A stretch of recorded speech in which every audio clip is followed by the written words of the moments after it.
नमस्कार मित्रों। माघ मास के महात्म्य की कथा सुनते हुए आज हम 16वें अध्याय की कथा सुनेंगे। अभी तक हमने 15 अध्याय तक पढ़ा। 15वें अध्याय में हमने संगम स्नान यानी कि प्रयागराज में स्नान का पुण्य जाना था। आज हम इसके आगे की कथा यानी कि 16वां अध्याय सुनेंगे। 22 जनवरी 2023 की हम कथा सुनेंगे। इसमें जो राजा कार्तवीर्य महाराज को दत्तात्रेय स्वामी जी कथा सुना रहे हैं, तो इसी में कार्तवीर्य जी कहने लगे, हे भगवान, वह राक्षस कौन था और कांचन मालिनी कौन थी?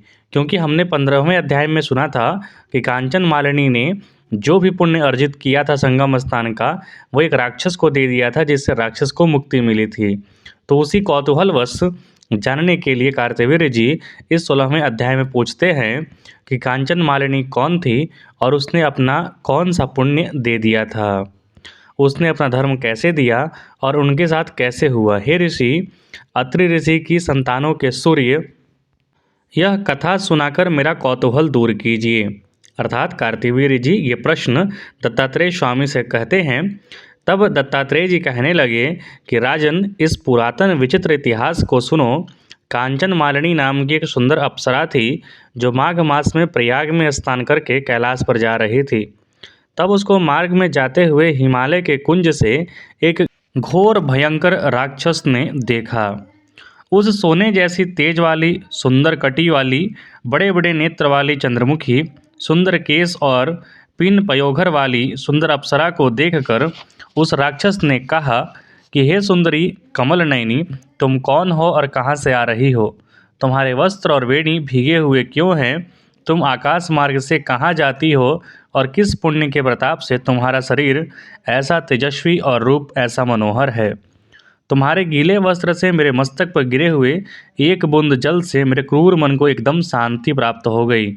इसका क्या कारण है? इस जल की क्या महिमा है? तुम बड़ी शीलवती प्रतीत होती हो, इसका कारण मुझसे कहिए। अप्सरा ने कहा कि हे राक्षस, सुनो, मैं काम रूपिणी अप्सरा हूँ। मैं प्रयाग में संगम से स्नान करके आ रही हूँ। इसी से मेरे वस्त्र भीगे हैं। अब कैलाश पर जा रही हूँ, जहाँ पर श्री शिव निवास करते हैं। त्रिवेणी के जल से मेरा सब क्रूरता दूर हो गया, जिसके पुण्य के प्रभाव से मैं सुंदर और पार्वती जी की प्रिय सखी हुई। सो आश्चर्य देने वाला उदाहरण मुझसे ब्रह्मा जी ने कहा था, सो सुनो। मैं कलिंग देश के राजा की वैश्या थी। रूप, लावण्य और सुंदरता में अपूर्व थी। मेरी सुंदरता पर सारा नगर मोहित था और मैं अनेकों प्रकार के भोग भोगे। अनेक प्रकार के वस्त्र और आभूषणों के घर में कोई कमी नहीं थी। कई कामी पुरुष आपस में स्पर्धा से ही मृत्यु को प्राप्त हो गए। इस तरह उस नगर में बड़ी सुंदरता से यौवन व्यतीत हुआ और मैं वृद्धावस्था को प्राप्त हुई। तब मेरे मन में विचार उत्पन्न हुआ कि मैंने अपनी सारी आयु पापों में ही व्यतीत कर दी। धर्म का कोई कार्य, दान, तप, यज्ञ आदि नहीं किया। शिव या दुर्गा जी की आराधना नहीं की। न कभी भगवान विष्णु का पूजन किया। इस प्रकार अशांत चित्त से मैंने एक ब्राह्मण की शरण ली, जो वेदों का ज्ञाता और ब्रह्मनिष्ठ था। मैंने उनसे पूछा कि मेरा निस्तार किस प्रकार हो सकता है। महाराज, साधु सज्जन, अच्छे और बुरे सभी पर दया करते हैं, इसलिए मुझ दीन पर भी दया करके मुझ कीचड़ में डूबी हुई को पकड़कर उबारिए। क्षीर सागर क्या हंस को ही दूध देता है, बत्तख को नहीं देता? तब वो ब्राह्मण राजा का पुरोहित इन सब बातों को सुनकर मुझ पर दया करके कहने लगा कि तो ब्रह्मा के क्षेत्र यानी प्रयाग में जाकर माघ मास में त्रिवेणी संगम में स्नान कर, परंतु मन में अशुभ क्रिया का विचार नहीं करना। पापों के नाश के लिए महर्षियों ने तीर्थ स्थान से अधिक और कोई प्रायश्चित नहीं बतलाया है। प्रयाग में स्नान करने से तू अवश्य पवित्र होकर स्वर्ग को जाएगी। तो हे भामिनी, पुराने समय में गौतम ऋषि की स्त्री को देखकर इंद्र ने काम के वशीभूत होकर कपट वेश में उससे भोग किया था। इसीलिए ऋषि द्वारा श्राप दिया गया और उसका शरीर अत्यंत लज्जायुक्त हजारों भागों वाला हो गया। तब इंद्र नीचा मुँह करके अपने पाप कर्म की बुराई कराने लगा। मेरु पर्वत के शिखर पर स्वच्छ जल वाले सरोवर पर एक स्वर्ण कमल से भरे हुए कोटर में घुस गया और अपने पाप को धिक्कारता हुआ कामदेव की बुराई करने लगा कि यह सब पापों का मूल है। इसके वशीभूत होकर मनुष्य नरक में आते हैं और अपनी धर्म, कीर्ति, यश और धैर्य का नाश करते हैं। इंद्र ऐसा सोच रहा था, सो इंद्र के बिना सारे देवलोक शोभाहीन हो गया। तब देवता, गंधर्व, किन्नर, लोकपाल इंद्राणी के सहित बृहस्पति जी से जाकर पूछने लगे कि महाराज, इंद्र के न रहने से स्वर्ग ऐसा शोभाहीन हो गया है जैसे सतपुत्र के बिना श्रेष्ठ कुल। इसलिए स्वर्ग की शोभा के लिए कोई क्रिया सोचिए। इस विषय में देर नहीं करनी चाहिए।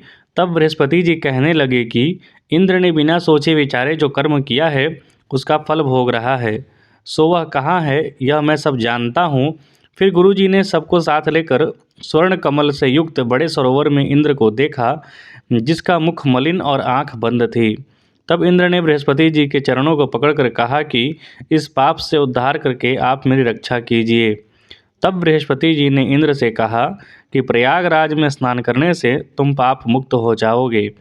तब इंद्र सहित सबने ही प्रयाग में जाकर संगम में स्नान किया और त्रिवेणी स्नान से इंद्र पाप मुक्त हो गए। तब बृहस्पति जी ने इंद्र को वरदान दिया कि तुम्हारे शरीर में जितने भग हैं सब नेत्र हो जाएं।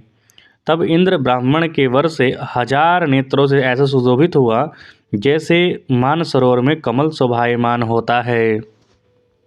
अर्थात 16वें अध्याय में भी त्रिवेणी यानी कि जहाँ प्रयागराज है, गंगा, यमुना और सरस्वती का संगम है, वहाँ पर स्नान के पुण्य फल की प्राप्ति किस प्रकार होती है इसकी चर्चा की गई है। इस प्रकार यह 16वां अध्याय यहीं समाप्त होता है। कृपया चैनल को लाइक शेयर सब्सक्राइब जरूर करें। देखने के लिए बहुत बहुत धन्यवाद।